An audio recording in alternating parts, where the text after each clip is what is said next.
17 Ramadan Al-Quran diturunkan pada Nabi Muhammad melalui malaikat Jibril di Gua Hira pertama kalinya. Kita menyebutnya Nuzulul Quran. Assalamualaikum, pembuka bicara dari saya, Murabbi Rahmawati. Assalamualaikum, salam Ramadan dan selamat berpuasa. Alhamdulillah, kita sudah pun memasuki fasa ketiga puasa iaitu 10 malam terakhir pada bulan Ramadan. InsyaAllah, pada hari ini saya Murabbi Rahmawati akan memberikan sedikit tazkirah yang bertajuk Penurunan Al-Quran. Al-Quran diturunkan oleh Allah Subhanahu wa Ta'ala pada 17 Ramadan yang disebut Malam Qadar. Diturunkan Al-Quran dari Allah Subhanahu wa Ta'ala ke Lauh Mahfuz, ke Baitul Izzah di langit dunia secara sekaligus dan secara beransur-ansur mengikut suasana dan keperluan kepada Nabi Muhammad sallallahu alaihi wasallam selama 23 tahun. Baiklah, mari kita teruskan dengan melihat pengertian nuzul Al-Quran. Daripada segi bahasa, perkataan nuzul bererti menetap di satu tempat atau turun dari tempat yang tinggi.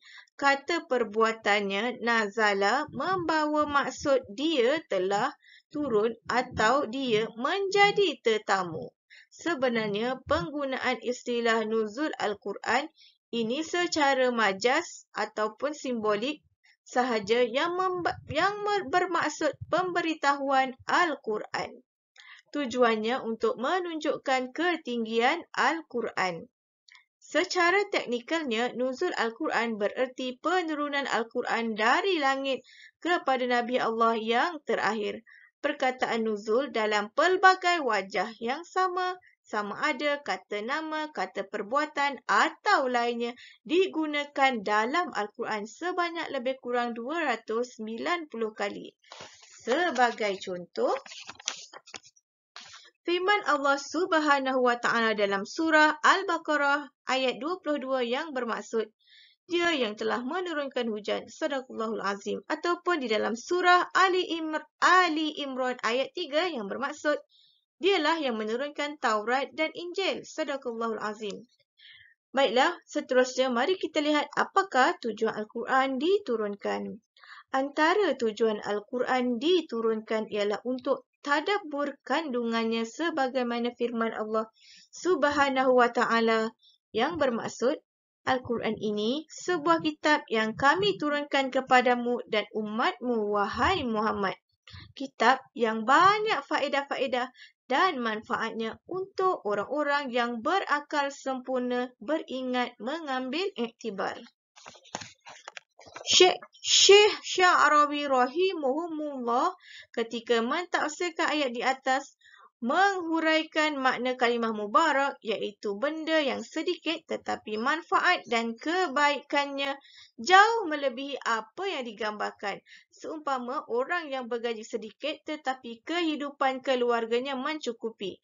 Segala perbelanjaannya dihalakan kepada perkara yang bermanfaat dan berfaedah seakan-akan hidup sebagai orang yang kaya.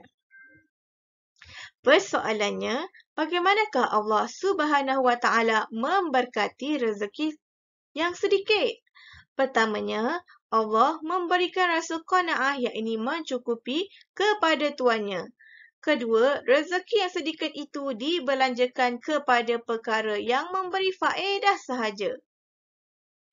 Ramai yang menyangka bahawa rezeki hanya harta.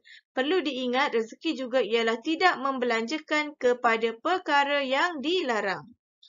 Maksud Al-Quran Mubarak ialah ayat-ayatnya mempunyai keberkatan dari sudut hukum zahir di mana ia mentarbiahkan jiwa untuk hidup dengan istiqamah.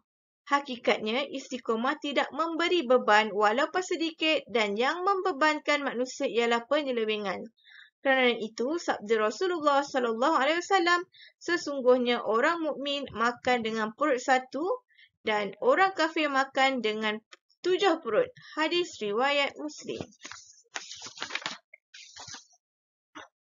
Seterusnya, Syekh Sya'rawi mentafsirkan maksud tadabbur ayat-ayatnya ialah bukan melihat secara luaran tetapi memerhatikan kandungan ayat dengan berfikir dan memandang jauh serta melihat kepada kesudahan. Allah Subhanahu wa Ta'ala menggesa kita merenung dan mentadabbur ayat-ayatnya kerana Allah mengetahui bahawa apabila kita merenung dan mentadabbur ayat-ayatnya, kita akan merasa cukup dan menerima dengan hati terbuka, seterusnya akan kita memperoleh kebenaran. Secara umumnya, Al-Quran menyeru kepada banyak prinsip yang sesuai bagi sifat kemanusiaan. Antaranya, menyeru kepada pembersihan jiwa manusia, membentuk keluarga solehah dan pemberian hak wanita, membina ummah yang menjadi saksi kepada kemanusiaan, juga dakwah dan menyeru kepada alam insani yang bersifat tolong-menolong dan kerjasama. Sebagaimana yang dimaklumi, Al-Quran diturunkan sebagai petunjuk dan hidayah kepada seluruh umat manusia. Antara perkara penting, Islam menganjurkan perpaduan dan kesatuan serta bertaaruf antara satu sama lain agar ikatan ukhuwah begitu ampuh sesama manusia. Ini akan memudahkan untuk mengimarahkan dunia yang layak menjadi khalifah Allah di muka bumi. Justru, marilah kita menjadikan nuzul Al-Quran sebagai inspirasi untuk bersatu hati serta bertoleransi antara satu sama lain agar kita semua mencapai kebahagiaan yang abadi. InsyaAllah. Sekian. Wabillahi taufiq wal hidayah. Assalamualaikum warahmatullahi wabarakatuh. Selamat berpuasa.